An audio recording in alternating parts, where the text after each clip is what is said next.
Over the last 5 years, I've used my VA loan twice for a duplex and a quad. As of yesterday though, I no longer have either of them.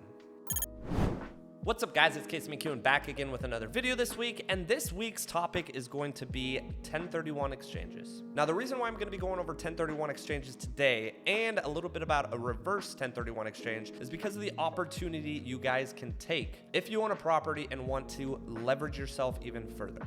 Now, there are a lot of pros and cons, definitely more pros than cons on 1031 exchanges, but I wanted to break down what exactly a 1031 exchange is. So one of the most frustrating parts about investing is paying taxes. Now, a 1031 exchange is exchanging one property for another property to avoid exactly that, paying taxes. However, a 1031 exchange isn't necessarily not paying taxes, it's just delaying taxes. For instance, one of my properties, I'm rolling over $200,000 into a cabin tax-free, but it's really not tax-free. That tax will be paid when eventually I do decide to ultimately sell.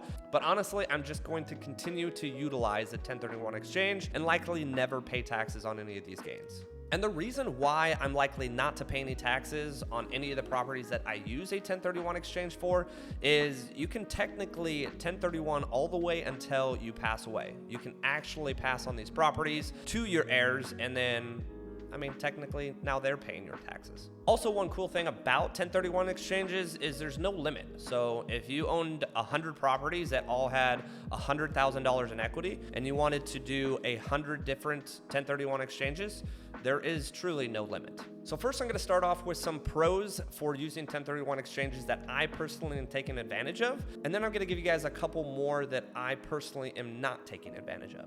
So first off, I sold my quadplex in December. I had owned that for a little over 2 years, made a little over $200,000, and I applied that as a down payment on this very building that I am sitting in. This building is going to be able to host my real estate team for years to come, and there are also 2 additional units. It's a commercial space that is being rented out that helps me pay the rest of my mortgage. So the pros there is the fact that I was able to take a 4-unit low-income fourplex valued at the time of sale of about $600,000 and then apply the equity that I gained over 2 years in that property to then go buy a property twice as expensive, commercial, and be able to utilize it as a ton of tax savings for hosting my real estate team here. So really the 2 advantages here was the tax savings that I'm going to be able to take with hosting my real estate team here. I was also able to leverage myself further by having 2 commercial tenants as well as my real estate team being a tenant, paying me rent while I'm paying my mortgage from a different LLC.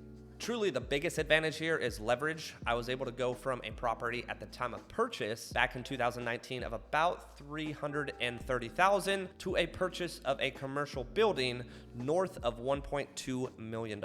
Now, obviously with leverage, there is technically a con. I'm paying more in taxes, I'm paying more in insurance, I'm paying more monthly as my mortgage payment. But to give you guys an idea, the 2 rents that I'm getting from my other tenants alone, just those rents that I'm getting from those 2 tenants pay more than the 4 tenants did in my residential fourplex. Now, on top of that, obviously, I'm getting income as well from my real estate team. They pay rent as well, but you can see the opportunity. A larger purchase usually will mean a larger return in terms of amount of income coming in every single month. And with the amount of income that I'm generating from my real estate team, it's a leverage opportunity that I could definitely stomach versus in 2019, I probably couldn't afford something like this. So really the biggest pro from selling my fourplex to upgrading to a 4-unit office space that's commercial is just being able to upgrade in terms of overall value. Now, my next 1031 exchange has quite a bit more pros than my initial 1031 exchange. And the reason being is, as of yesterday, my duplex has officially closed. Now, the funds from that duplex is actually going out of state, so that's one pro here as well. With a 1031 exchange is you can start to entertain other markets. And me personally, I'm interested in a market up in Oklahoma. Now, if you've been following my videos, you know that I'm going to be putting that money that I just got from my duplex towards a luxury cabin up in Broken Bow, Oklahoma.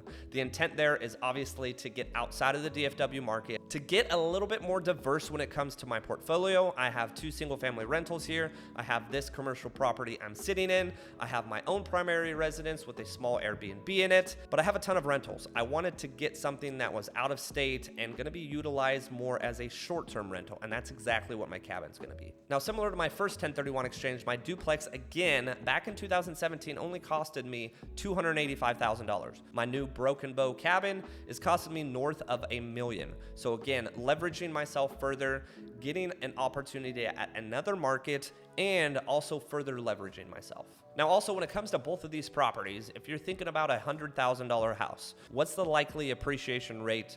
Regardless where in the country, it's going to obviously vary, but a $100,000 property can only appreciate so much. It's only physically possible that it can appreciate so much. Now, if you look at a $1 million commercial property or a $1 million cabin, if that appreciates at the same rate as that $100,000 property, you're getting 10x the return. Now, that's not to say that all $100,000 houses are going to appreciate the same rate as a $1 million house, especially in different markets, but you can see the opportunity. If there's any slight increase in appreciation, you're obviously going to be making more money on a $1 million luxury cabin or a $1 million commercial building versus a small $100,000, $200,000, or $300,000 multifamily. So the anticipated appreciation over time, now upgrading from a duplex and a quad to my commercial building as well as my cabin, is going to far exceed having if I just kept my duplex and quad. Now, I did discuss this in an earlier video. I'm gonna make it short and sweet, but another asset to buying that luxury cabin is the fact that I'm gonna be able to utilize it as a tax savings for me.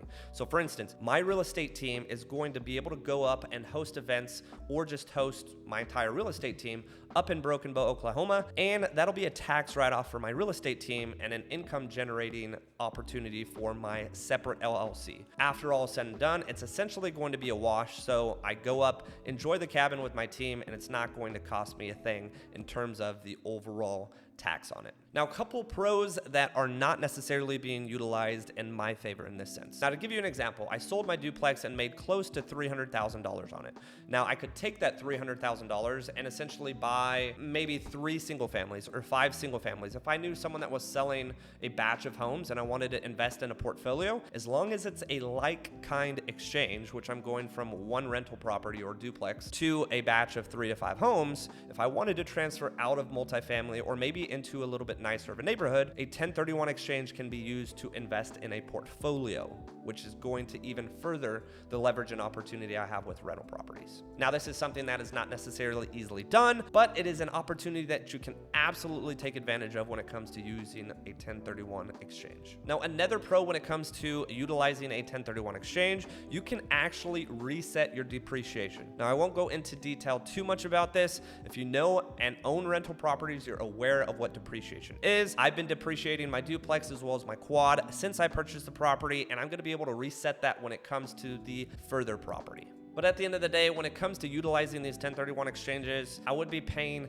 so much in taxes. The biggest thing for me is being able to avoid those taxes and apply the equity that I've gotten from my purchases to an even larger purchase. And because of that larger purchase, it's just going to further my overall net worth. So you may be asking, what exactly could the cons be when it comes to a 1031 exchange? You're just selling a property and taking all of the profits and applying it to another property and not having to pay capital gains or taxes on it. Seems like a win-win, but there are some disadvantages. Some of these disadvantages may never come to fruition, but you need to be aware of them. The biggest thing when it comes to 1031 exchanges is a timeline. Now, timeline I'm referring to is the amount of time that you have to actually acknowledge a property and then close on that said property is limited, to say the least. Now, the timeline on that is 45 days. You have 45 days from the sale of that property and the funds being in the 1031 exchange account to identify your said property. Now, that said property needs to close also within 180 days. As I continue to climb, if I decide to maybe sell this commercial building one day, or maybe I decide to sell my cabin, and now I'm looking at properties in the $5 to $10 million range, it becomes a lot more difficult to be able to identify a property in just 45 days and close on a massive commercial building or apartment complex in 180 days. The residential level, it's a little bit easier, but as you continue to grow, you can see how difficult this may be. And the reason why this timeline is so important is if you're not able to identify a property in 45 days and close in 180, let's use my duplex as an example. I just made a little under 300,000. If I weren't able to identify a property, I would be paying capital gains on that entire $300,000.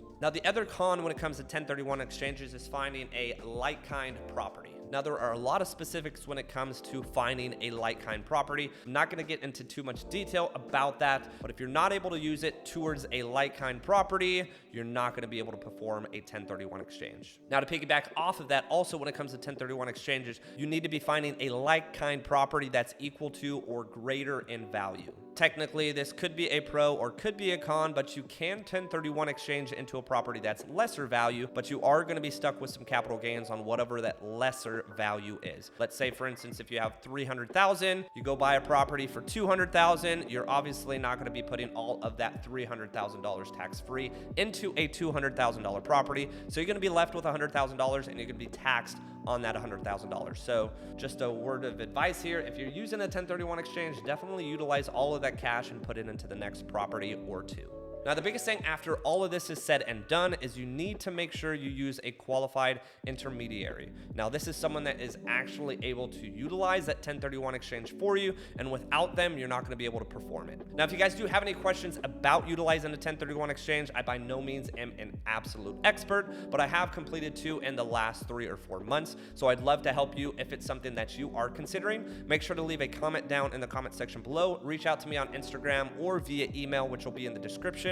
I'd love to be able to help you guys out. Make sure to like and subscribe. It really does help, and stay tuned for the next video.